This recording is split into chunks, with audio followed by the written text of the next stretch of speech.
Hi BHS, this is Patty Wesley from the Guidance and Counseling Office with some registration tips and instructions for signing up for classes this week. So number one, know when your class is registering. Tomorrow, Tuesday, February 16th, 11th graders will log in on their Chromebooks during advisory and sign up for their 12th grade classes. On Thursday the 18th, 10th graders will sign up for classes, and on Friday the 19th, 9th graders will sign up for their courses for next year. So it's essential that you bring your Chromebook to advisory this week so that you can do this registration. And the whole thing will go very smoothly if you bring your completed yellow course registration worksheet that you've been working on in advisory and talking to your teachers about what classes you should take. And you have to log into PowerSchool to register for next year's classes. So know your PowerSchool login information. To get to PowerSchool, go to the BHS website, go over here to Students, and see where it says PowerSchool Login. That's where you're going to click to log into PowerSchool. Once you log in, your screen will open, and you will go to this tab on the left that says Class Registration. When you click that, you'll get a screen that looks very much like this sample one that you can see here. This is a registration screen for a 9th grader who is registering for 10th grade. We're going to use this as an example today so you can see how it works. So when you look at the screen, a couple of things to know. The little yellow pencil icon on the right is how you open up the courses that are in that particular category. You can see this first category is 10th grade English. When you click on the pencil, that will open up a pop-up screen that shows you the 10th grade English choices. For this sample student, I'm going to take English 10 Literature, Writing, and Speech. So I select that and I click OK. And then it saves my course selection in a little box under that category. Over on the right, you'll notice that the red exclamation point that meant I had to choose a class has now turned to a green check because I did select a class. The next grouping is 10th grade History and Social Studies, and the red exclamation point tells me I have to select something in this category.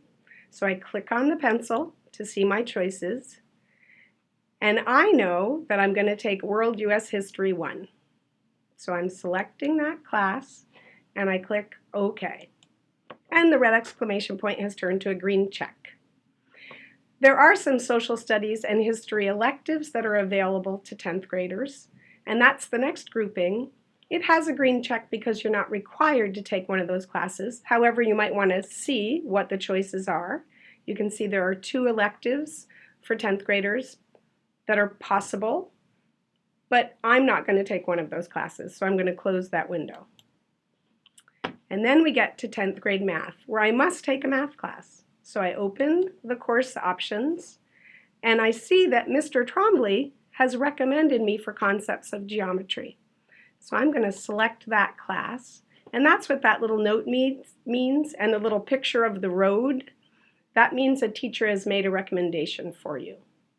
And so I click OK, and I'm doing great.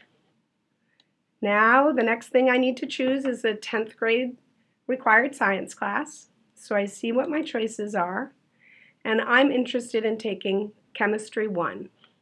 So I select that, I say OK. Then we get to the world languages, and if you are taking a world language, you'll open that and find the class that you want to take. You'll notice that there's more than one page here because there's a lot of choices. So be sure to go from page to page to find the courses that work for you. Whoops, sorry. And then here's page 3. You'll notice that some choices are not available to me because I haven't met the prerequisites. So I'm going back to page 1 where I saw the class I want to take. I finished Latin 1 this year, so I'm going to take Latin 2 next year. So I select that and say OK. So I'm going to now go to the bottom of my screen and see that I'm required to select between 7 and 8 credits in 10th grade. And so far, I've requested 5. So I have some more to choose. I know I need to get some more phys ed credit, so I'm going to open those choices, and I see that Mr. Interlandi has made some recommendations for me. So I think I'm going to take lifetime activities, but I think I'm also going to take movement exploration as my other half credit. So I have a full credit of phys ed in 10th grade. And finally, I see there's some other choices I have. There's some English language learning classes that some students may select to take. Some of those are support classes, and some of those are content area classes. And the next course grouping are art electives. If I wanted to take an art class, I would find those choices there. And the next grouping are music electives. And in fact, I am going to take a music class. I'm going to take concert chorus as a 10th grader. So I'm going to select that. I've signed up for 7 credits at this point, and I have room for 1 more. So I'm going to take a look at some of these other 10th grade electives. And I see computer programming. That's pretty exciting. I think I'll take that. And that will be my final class. I can't select more than 8 credits worth of classes. I want to remind you there is one other course grouping here that students will want to look at. This has some of the reading instruction and some of the support classes that are offered at BHS that some students will want to select. Finally, once you've chosen all your classes, there will be a submit button at the bottom of your screen that you will have to click to submit your course requests. Once you've reviewed your classes and are certain you've chosen the classes that you want to take, click the submit button at the bottom of the screen. That submits your course requests. It also creates a course request summary for you in your PowerSchool account that you can go back and look at and share with parents and guardians so you can show them what you signed up for your classes for next year. So that's how it works. It's pretty straightforward. I think everyone's going to be able to do fine with this process. Important that you bring your Chromebook, you know your PowerSchool login, and that you've completed your yellow course registration worksheet to make this process happen easily. Choose wisely and carefully, BHS, because the classes that you choose are the classes that we will offer. Don't assume you'll be able to make a lot of changes later. So choose carefully now. Thanks a lot. Thanks for listening.